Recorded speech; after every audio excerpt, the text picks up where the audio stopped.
Hello dear students, welcome to you at NEET Gurukulam Educational Channel. Dear students, हम लोग start करने जा रहे हैं क्लास 11th का और NEET 27-28.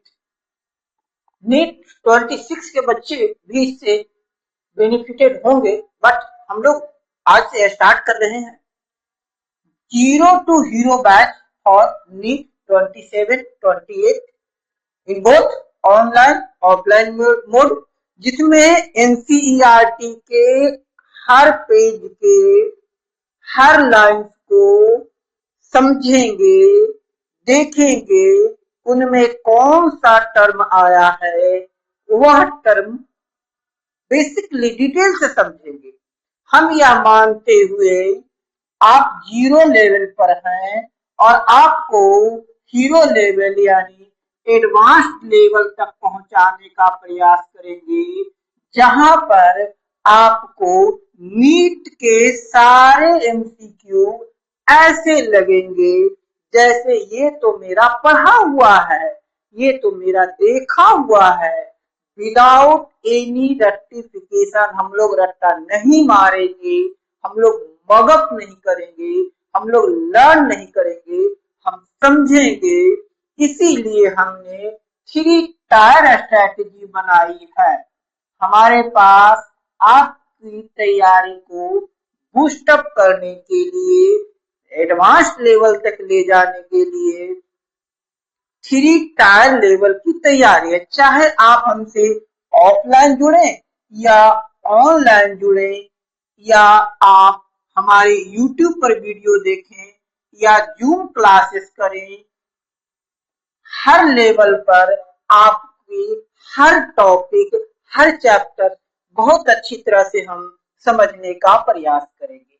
जैसे हम चैप्टर शुरू करते हैं, यहाँ से आपका चैप्टर शुरू होता है।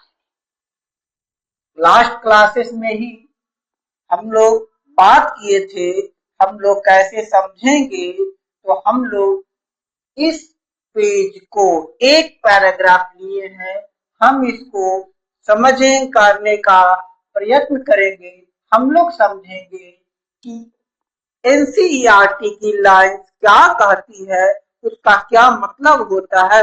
अभी हम डिस्कस नहीं करेंगे कि उससे क्वेश्चन आ रहा है, नहीं आ रहा है, आएगा तो कहां से आएगा, नहीं कहां से आएगा, वो हमारे 3rd लेवल की बात है।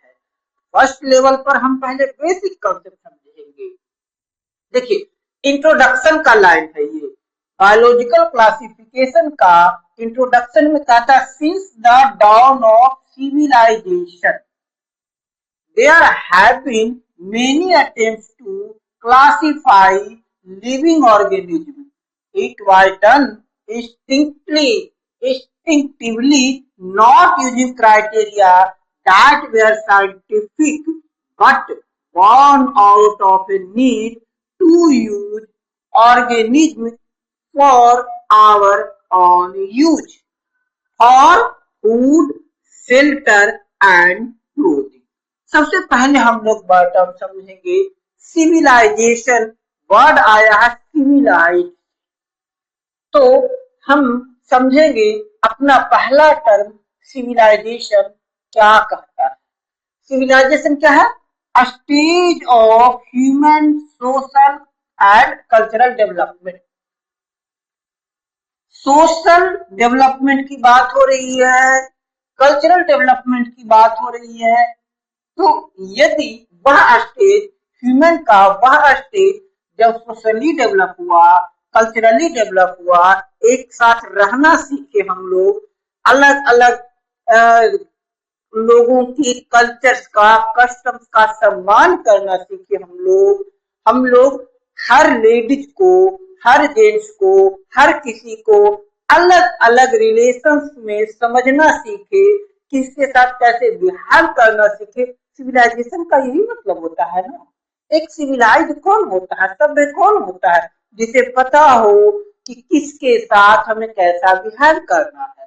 वो तो एनिमल करता है ना, कि सबको एक तरह से ट्रीट करता है, क्योंकि वो अनसिविलाइज होता है।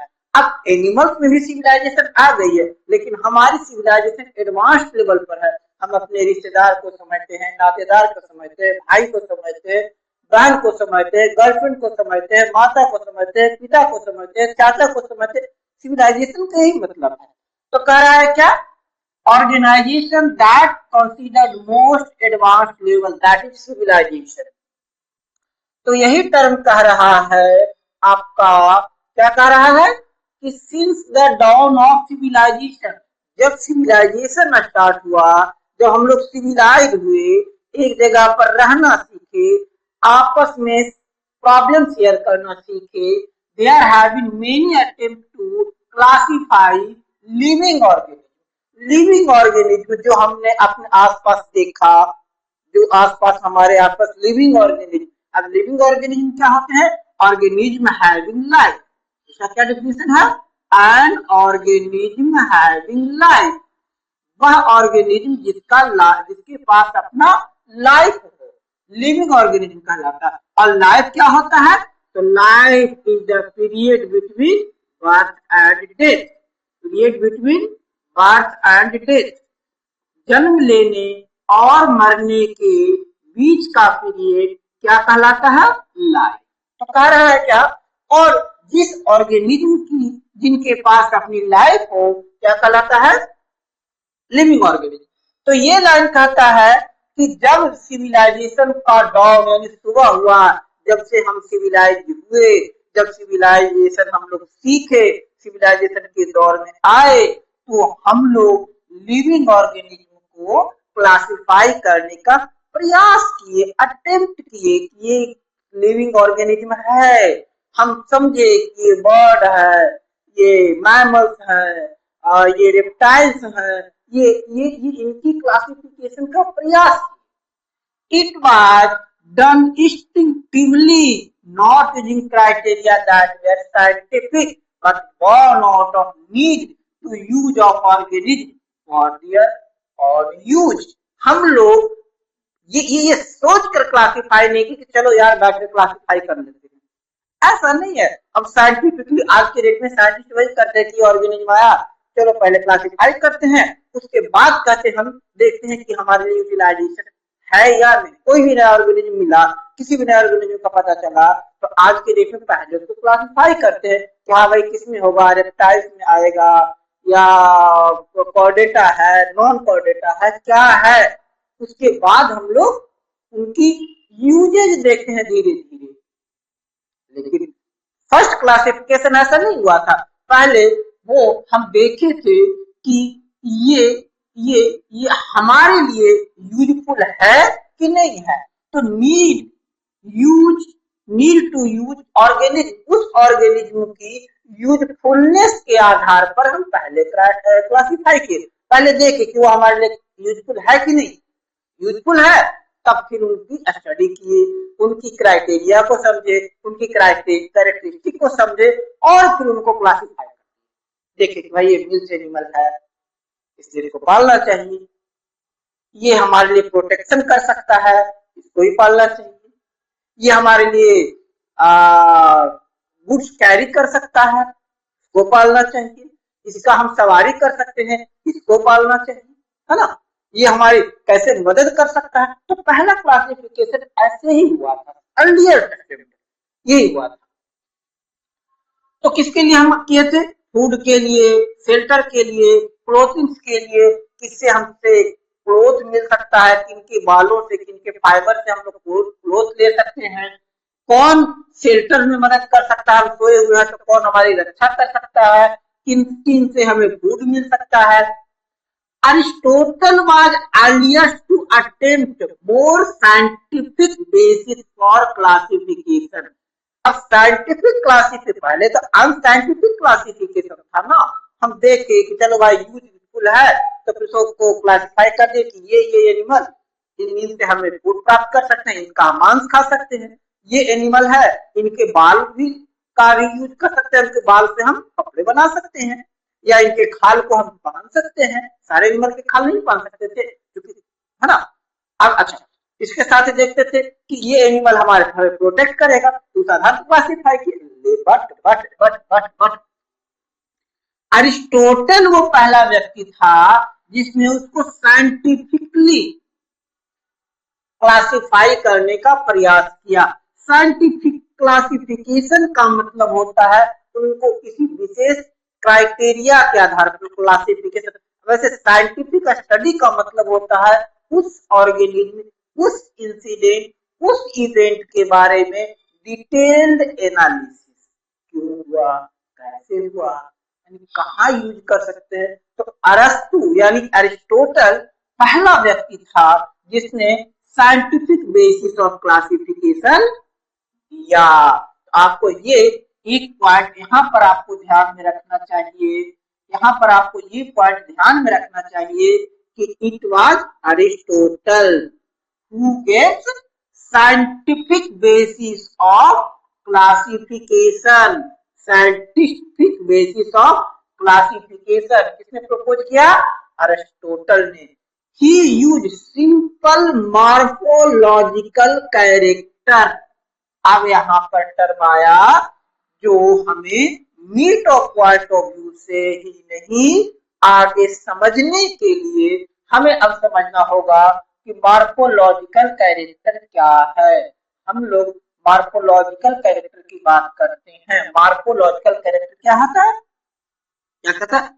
Observable, observable physical structural trait of an organism। Organism का वह ट्रेट, वह कैरेक्टरिस्टिक, वह लक्षण, वह गुण जिसे फिजिकली ऑब्जर्व किया जा सकता है।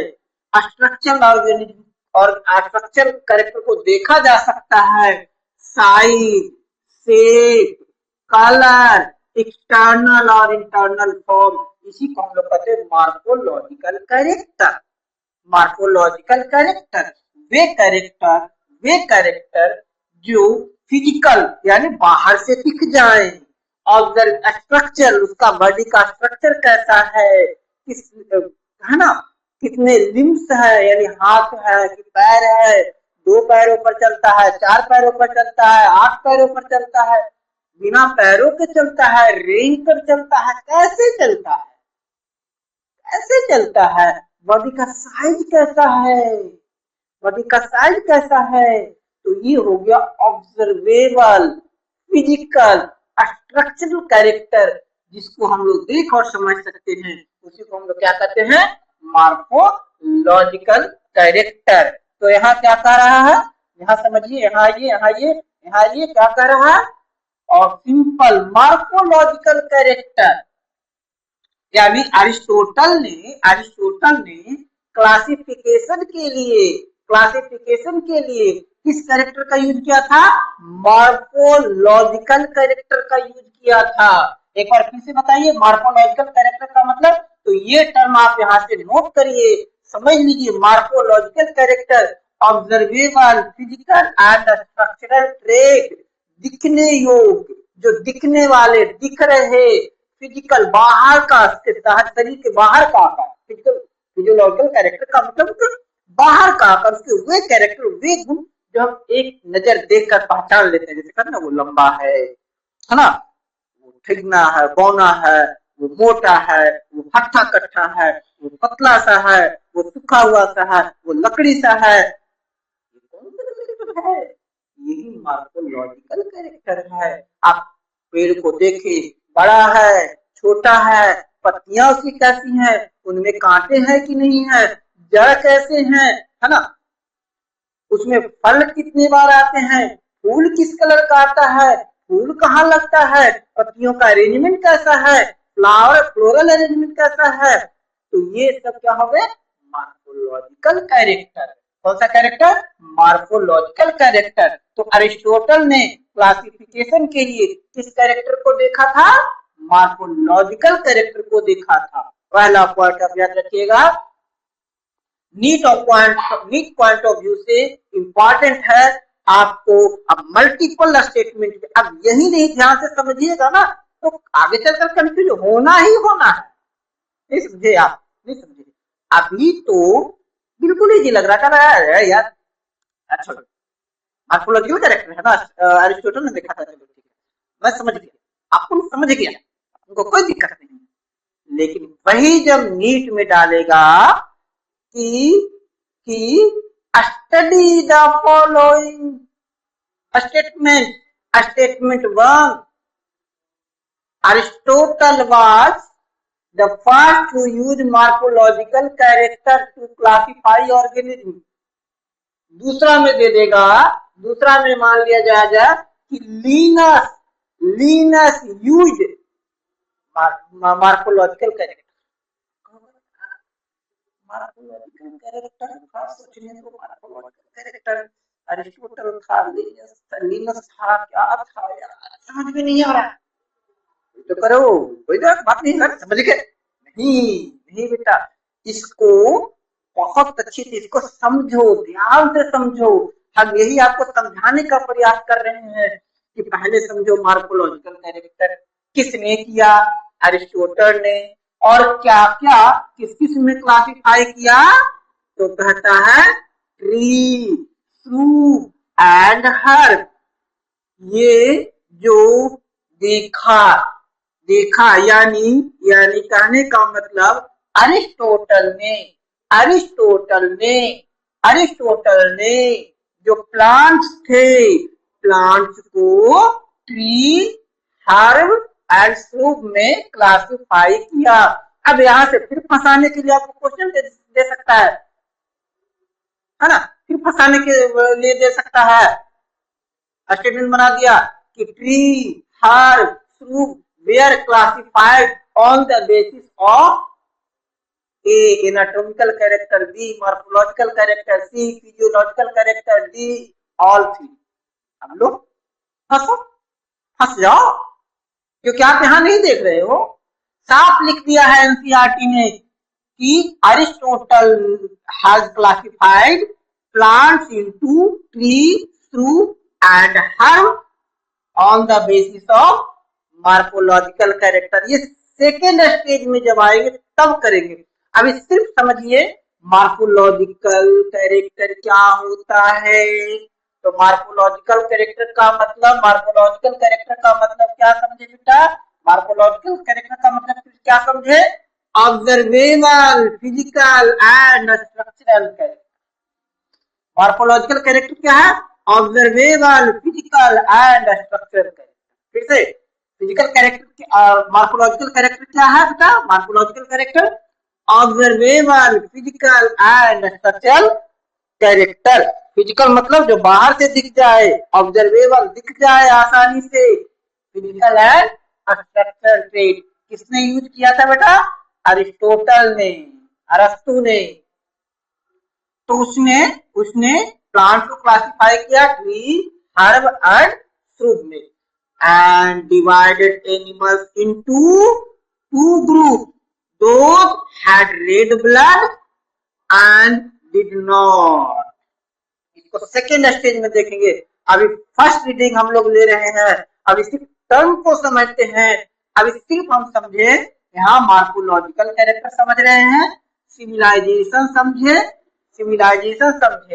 अब उसके बाद कहता है लीनियर, तो उसने कैरेक्टर क्लासिफाई किया। अच्छा, Linnaeus, in Linnaeus type two kingdom system of classification with Plantae and animalia kingdom developed that include all plants and all animals. Linnaeus ने, अब देखिए समझिए। अरिस्टोटल ने प्लांट को 3 पार्ट में क्लासिफाई किया, प्लांट, हर्ब, श्रूब। अरिस्टोटल ने एनिमल को 2 पार्ट में क्लासिफाई किया, with red blood and without red blood. एक जिसका खून लाल था और दूसरा जिसका खून लाल नहीं था। किसने? राइट, अरिस्टोटल ने, अरस्तु ने। अब लीनस आए उसके बाद, तो लीनस ने 2 पार्ट में क्लासिफाई किया, प्लांटी एंड एनिमेलिया। अब इनको क्लासिफाई किया प्लांटी एंड एनिमेलिया। चलिए आगे बात करेंगे। Plantae and animalia means means Plantae मतलब एक तो प्लांट हो गए और एनिमेलिया यानी एनिमल। तो लिनस ने क्या प्लांटी यानी प्लांट प्लांटी में किसको रखा, ऑल प्लांट्स को प्लांटी में रखा, ऑल एनिमल्स को एनिमेलिया में रखा। तो इन्होंने दो किंगडम सिस्टम रखा, प्लांटी और animalia. Did not distinguish between eukaryotes and prokaryotes. अब यहाँ टर्म आ गया, eukaryotes, prokaryotes, unicellular, multicellular, photosynthetic, non photosynthetic. अब इतने टर्म यहाँ पर हमको समझने, ठीक है। हमने क्या समझा, अरिस्टोटल ने प्लांट्स को तीन पार्ट में रखा, कौन कौन, ट्री, हर्ब, फ्रूट। एनिमल को दो पार्ट में, दोज विद रेड ब्लड और दोज विदाउट रेड ब्लड। उसके बाद आए लिनस आए, तो लिनस ने इन्हें क्लासिफाई किया किस रूप में, प्लांट्स और एनिमल्स, बट यूकैरियोट्स के बारे में नहीं पता था, प्रोकैरियोट्स नहीं पता था उन्हें, यूनिसेलुलर नहीं पता था, मल्टीसेलुलर नहीं पता था, फोटोसिंथेटिक नहीं पता था, नॉन फोटोसिंथेटिक नहीं पता था। अब समझेंगे हम लोग यूकैरियोट्स क्या होते हैं, प्रोकैरियोट्स क्या होते हैं, यूकैरियोट्स क्या होते हैं, प्रोकैरियोट्स क्या होते हैं, unicellular, multicellular, photosynthetic, non photosynthetic. इतने टर्म इन टर्म को समझते हैं। क्या कहता है, यूकैरियोट्स क्या है, सेल और organism with a well defined nuclear. Class 9th में आपने प्लांट सेल बनाया, एनिमल सेल बनाया, तो आपने क्या दिखाया कि उनमें एक न्यूक्लियस है जो एंडोप्लाज्मिक रेटिकुलम से घिरा हुआ है। तो वेल डिफाइंड न्यूक्लियस, वे सेल जिनमें वेल डिफाइंड न्यूक्लियस होते हैं। Cell refer to any of the cells of eukaryote, that eukaryote living things that have nucleus or many nuclei. Cell of organism with a well defined nucleus enclosed by a membrane which houses linear DNA chromosome. तो कह रहा है eukaryotic का मतलब वैसे organism जिनका well defined nucleus हो और न्यूक्लियस के अंदर डीएनए और क्रोमोसोम यानी जेनेटिक मटेरियल कहाँ हो, जो जेनेटिक मटेरियल हो वो कहाँ हो, एक जगह पर कंसंट्रेट हो, न्यूक्लियस में हो, इनक्लोज, एक मेम्ब्रेन से घिरा हुआ हो, उसको हम लोग कहते हैं यूकैरियोट। एक बार फिर समझिए, यूकैरियोट क्या हो गया, सेल और organism with well defined nucleus enclosed by membrane which houses linear DNA chromosome is eukaryote. तो लीनियस का क्लासिफिकेशन था, यूकैरियोट समझ में आ गया, देखिए आपने क्या है कि वैसा सेल जिसका न्यूक्लियर मेम्ब्रेन से घिरा हुआ हो, चारों तरफ से पैक्ड हो। अभी ये समझिए, चारों तरफ से पैक्ड हो, यानी जो न्यूक्लियस मटेरियल्स हो, डीएनए हो, जेनेटिक मटेरियल्स हो, क्रोमोसोम्स हो, वो उस सेल के अंदर एक इन्वेलप से घिरा हुआ हो, क्या कहलाता है, यूकैरियोट। दूसरा आ गया prokaryote. Single celled organism lack distinct membrane bound nucleus. वैसा सेल जिसका न्यूक्लियस मेम्ब्रेन बाउंड नहीं हो। जेनेटिक मटेरियल जो हो, genetic material floating freely in a central region nucleoid. Nucleus के जगह पर न्यूक्लियोइड हो। अब फिर से यहाँ पर एक और टर्म आ गया, हम लोग प्रोकैरियोट समझ रहे हैं ना। प्रोकैरियोट क्या है? क्या है? Organism that lack distinct membrane bound nucleus. अब यहाँ देखिए, जो जेनेटिक मटेरियल है, जेनेटिक मटेरियल है, ये जो जेनेटिक मटेरियल है, ये किसी मेम्ब्रेन बाउंड सेल ऑर्गेनल में नहीं है। ये किसी nuclear membrane bound cell structure के अंदर बाउंडेड नहीं है, घिरे हुए नहीं है, बल्कि सेंट्रल रीजन में यानी न्यूक्लियोइड में ये फ्रीली फ्लोटेड है। तो इनको हम क्या कहेंगे? प्रोकैरियोट। क्या कहेंगे? प्रोकैरियोट। क्या कहेंगे? प्रोकैरियोट। तो हम लोग समझे प्रोकैरियोट और यूकैरियोट। प्रोकैरियोट और यूकैरियोट हमें समझ में आया? प्रोकैरियोट और यूकैरियोट समझ में आ रहा है? यूकैरियोट क्या थे? यूकैरियोट क्या थे? एक बार फिर से बात करते हैं। यूकैरियोट क्या थे? यूकैरियोट क्या थे? क्या थे? क्या थे? Well defined nucleus. यूकैरियोट क्या हो गए? Well defined nucleus. क्या हो गए बेटा? Well defined nucleus enclosed by membrane that houses DNA and chromosome. और प्रोकैरियोट क्या हो गए? हाँ, प्रोकैरियोट क्या हो गए? Single cell organism lack distinct membrane bound nucleus. यदि मेम्ब्रेन बाउंड न्यूक्लियस है तो वो eukaryote, membrane bound nucleus absent है तो वो प्रोकैरियोट। तो उन्होंने क्या क्लासिफाई किया था? प्रोकैरियोट्स में क्लासिफाई किया, यूकैरियोट्स में क्लासिफाई किया। क्या ना, यहाँ ना, किसमें किसमें किसमें किसमें? प्रोकैरियोट्स, यूकैरियोट्स और प्रोकैरियोट। आगे उन्होंने क्लासिफाई किया यूनिसेलुलर और मल्टी सेलुलर में। आगे उन्होंने क्लासिफाई किया, आगे उन्होंने क्लासिफाई किया यूनिसेलुलर और multi cellular organism. Unicellular organism, unicellular organism क्या है? Organism whose body is a well developed cell। ये प्रिमिटिव थे। वह ऑर्गेनिज्म जिनका body well developed functional cell हो, जिनका body well developed functional cell हो। अमीबा, यूग्लिना, है ना, पैरामीशियम, बैक्टीरिया, ये सब क्या हो गए? यूनिसेलुलर। उन्होंने क्लासिफाई किया था ना लिनस ने, क्या कहा था? या तो वो यूकैरियोट होगा। नहीं, उन्होंने क्लासिफाई नहीं किया था ना।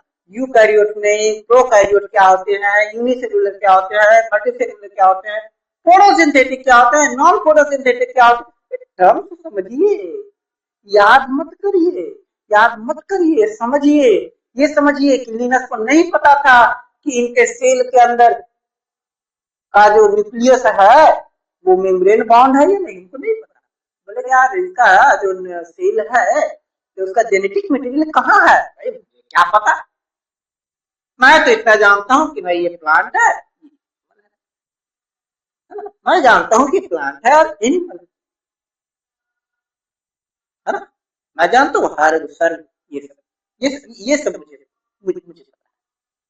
अब मुझे ये नहीं पता कि इसके सेल, अब इसके सेल में मैं थोड़ा देखने गया, समझे बात? उसको सेल थोड़ा मैं सेल के अंदर थोड़ा ना घुस के देखने गया कि क्या है। जैसे होते ना, क्या हुआ बाबूजी, अरे हमको क्या पता, हम थोड़े डॉक्टर हैं। हाँ ही जानते हैं पेट दर्द कर रहा है, कैसे पेट दर्द कर रहा है? अरे हमको क्या पता भाई पेट दर्द कैसे कर रहा है? हम डॉक्टर हैं, हम डॉक्टर हैं, जो हमें पता कि पेट दर्द कैसे कर रहा है। भाई पेट दर्द कर रहा है, अब डॉक्टर ने बताएगा कि पेट दर्द कैसे करेगा, कर रहा है। हाँ, क्यों कर रहा है? अरे ज्यादा यही ने बताया कि हाँ यार कल ये खाए थे तो अब ऐसे पेट दर्द करने लगा। वही उस समय लिनस से कहा था कि अच्छा ये बताओ यूनिसेलुलर है मल्टी सेलुलर है, मुझे क्या पता यार यूनिसेलुलर मल्टी सेलुलर कहा बक रहे हो, कहा बक रहे हो, unicellular multi cellular eukaryote prokaryote photosynthetic नहीं फोटो, अरे मुझे क्या पता है। आज का अगर एक बच्चा भी इनकाउंटर करे लिनस को, लिनस के टाइम में चले जाओ क्या लिनस को आज बुला दो और लिनस से पूछो क्या था ये बताइए ये फोटोसिंथेटिक है नॉन फोटोसिंथेटिक, और इमेजिन करो कि लिनस का वही ब्रेन है डेवलप नहीं हुआ है, वही लिनस आज का बच्चा पूछा जी फोटोसिंथेटिक है कि नॉन फोटोसिंथेटिक है, क्या है? अरे हमसे पूछो कि हरा है कि पीला है कि नीला है कि लाल है, क्योंकि इजीली ऑब्जर्वेबल कैरेक्टर को देखा था ना। साइंटिफिक रिसर्च हुआ, काफी साल लगे वहां से यहां तक आने में, है ना। जैसे आपको आपको नर्सरी क्लास से लेकर के 10 तक आने में काफी समय लगे ना, 10 साल आपने बिताया एक्सपर्ट्स के साथ बिताया, और लिनस के समय तो कोई था भी नहीं, कोई थोड़े लिनस को गाइड करने वाले थे, आपको तो गाइड करने के लिए भरे पड़े। अब हम लोग भी आ गए, एक मोबाइल अब आपको गाइड कर रहा है ना। लोग कहते हैं मोबाइल बिगाड़ रहा है, मोबाइल बिगाड़ने वाले को बिगाड़ रहा है और संभालने वाले को संभाल रहा है। मोबाइल तो कईयों को IAS PCS अफसर बना दिया, मोबाइल तो डॉक्टर इंजीनियर बना दिया। अरे वही ऑनलाइन क्लासेस यूट्यूब पे काफी सारे एजुकेशनल वीडियो जो है देखते करके तो डॉक्टर इंजीनियर बन गए। मोबाइल कहाँ काहे को बिगाड़ रहा है यार, क्यों बदनाम कर रहे हो। हाँ आप ये कहो कि आपने नहीं देखा, खैर तो उन्होंने कहा एक unicellular organism an organism whose body is a well developed cell, वह ऑर्गेनिज्म जिसका बॉडी वेल डेवलप्ड सेल हो, जैसे यूग्लिना, पैरामीशियम, बैक्टीरिया, अमीबा, ये सब क्या है यूनिसेलुलर ऑर्गेनिज्म। तो पहले उन्होंने कहा था उन्हें नहीं पता था कि यूनिसेलुलर है मल्टी सेलुलर है यूकैरियोट है प्रोकैरियोट है, लिनस को नहीं पता था। मैं बार बार इसलिए बोल रहा हूँ अभी ताकि अभी कब दिमाग में आ जाए कि लिनस को ये नहीं पता था। भाई लिनस को नहीं पता था कि यूनिसेलुलर है कि मल्टी सेलुलर है, उसे नहीं पता था कि यूकैरियोट है कि प्रोकैरियोट है, उसे नहीं पता कि फोटोसिंथेटिक है कि। देखिए अब कॉम्प्लेक्स यही करेगा, आप पढ़ करके निकल जाओगे। देख लो एक पैराग्राफ पर इतना मेहनत, इनिशियल स्टेज से और भी मेहनत करने के लिए तैयार हूं मैं, बशर्ते कि आप साथ चलो। आप पहले डिटरमाइंड हो जाओ कि हाँ हमें नीट को छोड़ देना, कोई 4 अटेम्प्ट 3 अटेम्प्ट 2 अटेम्प्ट नहीं लेना, पहले अटेम्प्ट में आप प्लेज करो, आप डिटरमाइंड हो जाओ कि मेरा जब फर्स्ट अटेम्प्ट होगा 12th के बाद उसमें हर हाल में छोड़ देंगे। हम मस्ती करने के लिए नहीं बैठे बेटा, 10th क्लास तक कर लिए, 10 क्लास तक आराम से पढ़ लिए। अब क्या करेंगे 11th में आके कम से कम समझ जाएंगे। हालांकि हमारा एक और सीरीज शुरू होगा 6 क्लास से, क्लास 6 से SST और साइंस,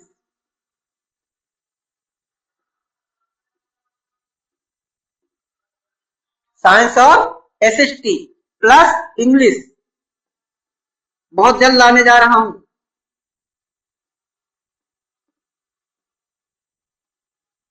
इनकी क्लासेस लाने जा रहा हूं।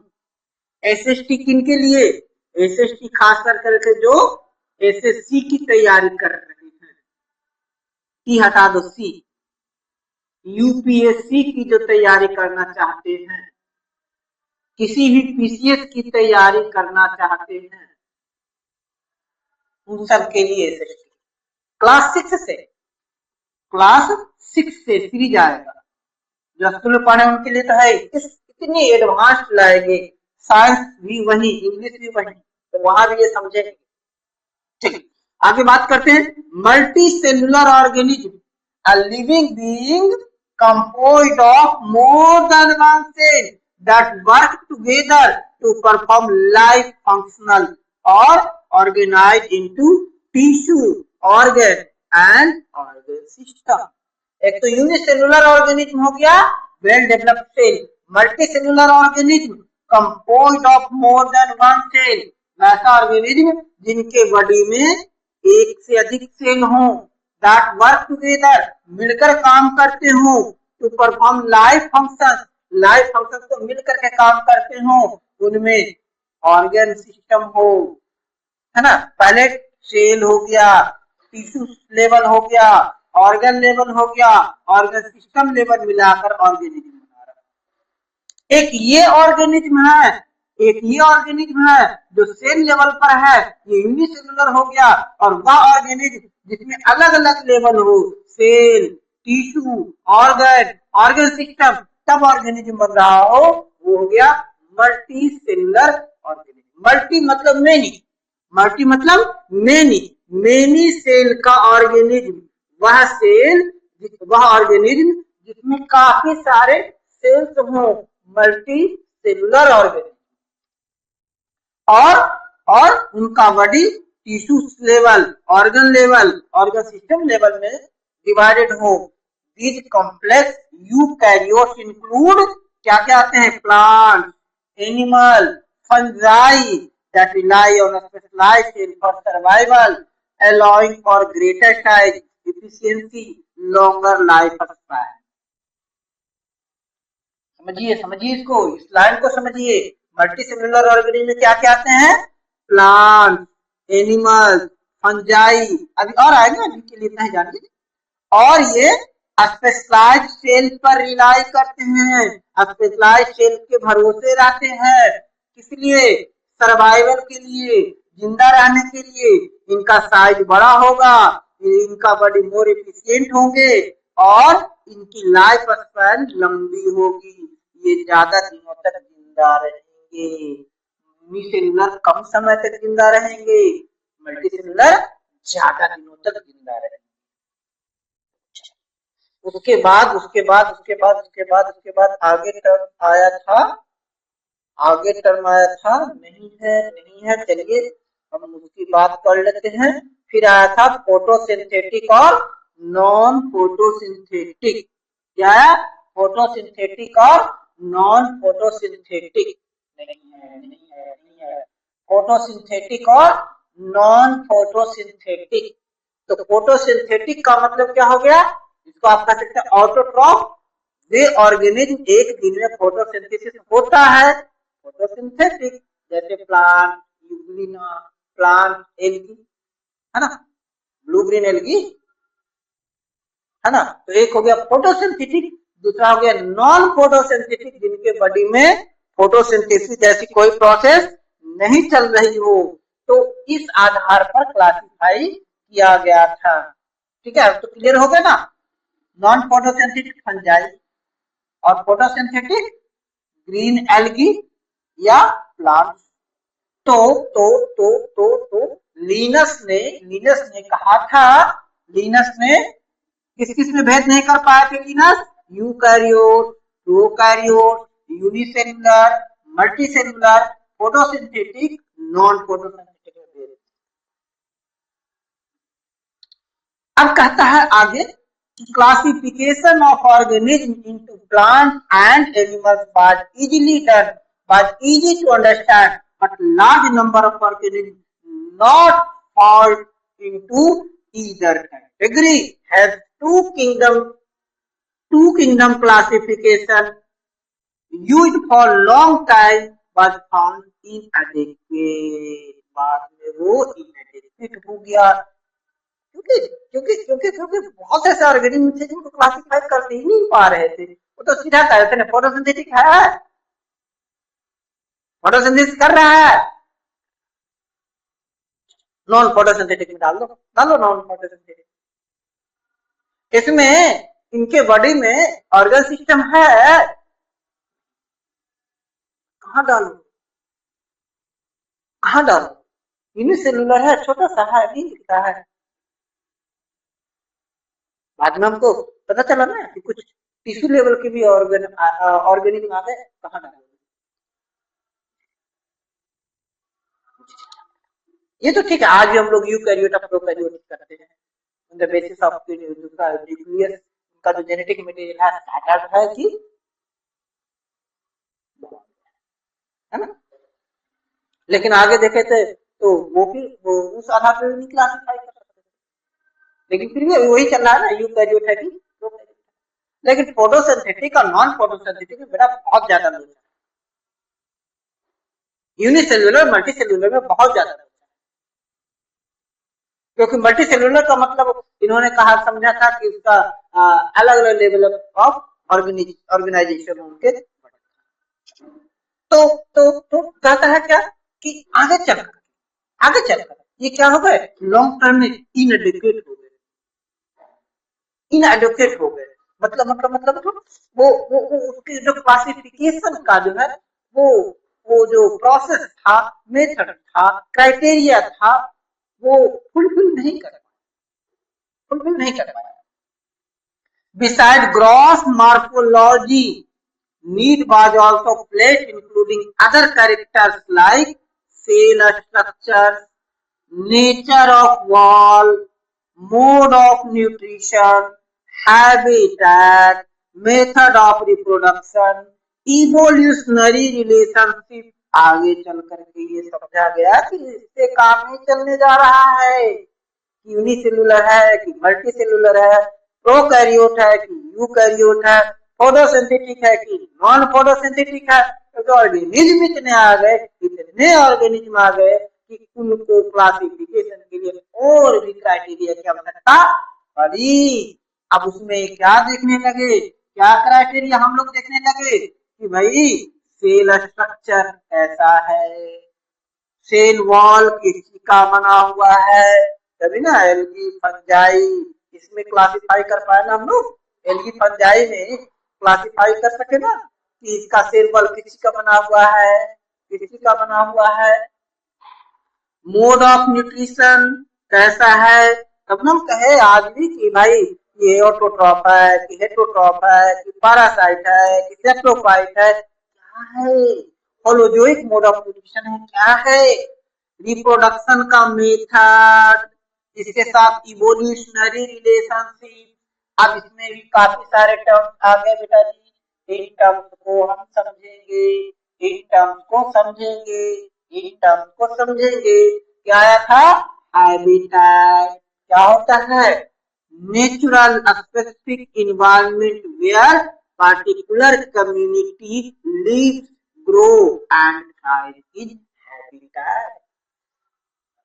Natural specific environment, natural specific environment कोई विशेष इन्वायरमेंट जो नेचुरल हो और जहां जहां किसी ऑर्गेनिज्म का कम्युनिटी रहता हो, ग्रो कर रहा हो, सरवाइव कर रहा हो, क्या कहलाता है, हैबिटेट। अगला टर्म है न्यूट्रिशन। आया था ना, आया था ना, आया था ना यहाँ पर न्यूट्रिशन की बात हम लोग किए थे ना। देखिए देखिए देखिए देखिए देखिए, cell structure, nature of wall, mode of nutrition. तो न्यूट्रिशन क्या होता है, न्यूट्रिशन क्या होता है, न्यूट्रिशन क्या होता है, क्या कहता है nutrition, nutrition biochemical physiological process by which organism use food and water to support its life. Biochemical, अब ये फिर एक टर्म आ गया फंसाने वाले में, सर कहाँ से टर्म लाया जी। बायोकेमिकल का मतलब हो गया chemical processes inside, chemical process inside the body of living organism. ये हो गया biochemical, biochemical, bio means living, bio means living और केमिकल मीन्स केमिकल। वह केमिकल प्रोसेस जो, वह केमिकल प्रोसेस जो किसी भी लिविंग ऑर्गेनिज्म के बॉडी के अंदर हो, बायोकेमिकल प्रोसेस, बायोकेमिकल प्रोसेस। उसके बाद रिप्रोडक्शन, इसके साथ ही फिजियोलॉजिकल प्रोसेस, फिजियोलॉजी मतलब बॉडी का ऑर्गन कैसे कैसे काम कर रहा है, हाथ कैसे काम कर रहा है, पैर कैसे काम कर रहा है, इंटेस्टाइन कैसे काम कर रहा है, वो चीज। फूड खा रहे हैं, च्यू हो रहा है तो कैसे च्यू हो रहा है, वो स्वेलो कैसे किया जा रहा है, निगल रहा है तो कैसे निगल रहे हैं, पेरिस्टाल्सिस मूवमेंट हो रहा है ना, स्टमक में जा रहा है, तो वो सब हाइड्रोक्लोरिक एसिड उसमें मिल रहा है, तो वो सब क्या होगा, फिजियोलॉजिकल प्रोसेस। फिजियोलॉजिकल का मतलब हाइड्रोक्लोरिक एसिड मिल रहा है। अब बायोकेमिकल का प्रोसेस, हाइड्रोक्लोरिक एसिड मिलने के बाद वो डाइजेस्ट हो रहा है। जैसे मुंह में टायलिन एंजाइम अगर मिल रहा है तो वो फिजियोलॉजिकल प्रोसेस, लार मिला उसमें टायलिन एंजाइम आ गया, वो फिजियोलॉजिकल प्रोसेस। और टायलिन एंजाइम है ना, वो शुगर को का डाइजेशन का प्रोसेस इनिशिएट कर रहा है, तो वो हो गया biochemical. Organism uses food and water to support its life, इसे कहते हैं न्यूट्रिशन। वह बायोलॉजिकल या फिजियोलॉजिकल प्रोसेस जिसमें ऑर्गेनिज्म अपने लाइफ को सपोर्ट करने के लिए फूड और वाटर का यूज करता है, न्यूट्रिशन कहलाता है। एक बायोकेमिकल प्रोसेस, एक फिजियोलॉजिकल प्रोसेस जिसमें ऑर्गेनिज्म फूड और वाटर का यूज अपनी लाइफ को सपोर्ट करने के लिए करता है, सर्वाइव करने के लिए करता है, जिंदा रहने के लिए करता है, क्या कहलाता है, न्यूट्रिशन। फिर आ गया reproduction, fundamental biological process by which existing organism create new individual organism और ऑफस्प्रिंग और progeny similar to themselves is reproduction. Reproduction आप किधर समझिए, producing new individual of their own kind और सिमिलर टू देमसेल्फ, अपने ही जैसे न्यू ऑर्गेनिज्म को जन्म देना, न्यू ऑर्गेनिज्म उत्पन्न करना, क्या कहलाता है,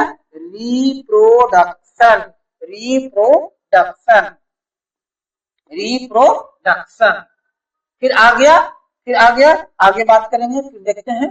जैसे अगला टर्म आता है माइक्रो ऑर्गेनिज्म, क्या है, living organism too small to be clearly seen with naked eye, इतने छोटे हों कि हमारे नेक्ड आई से, खुली आंखों से नहीं देखे जा सकते।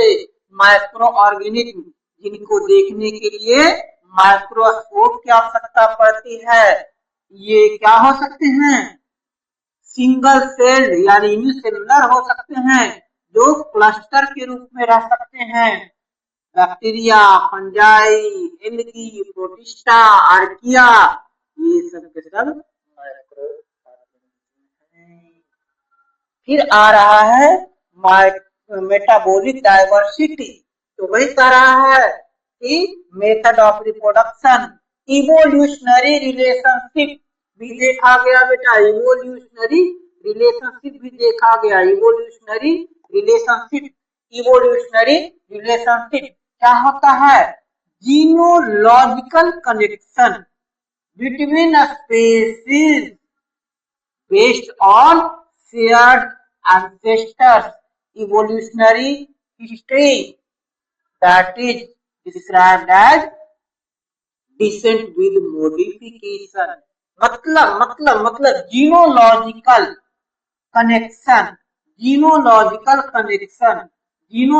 कनेक्शन का मतलब हो गया जीन से जुड़े हुए।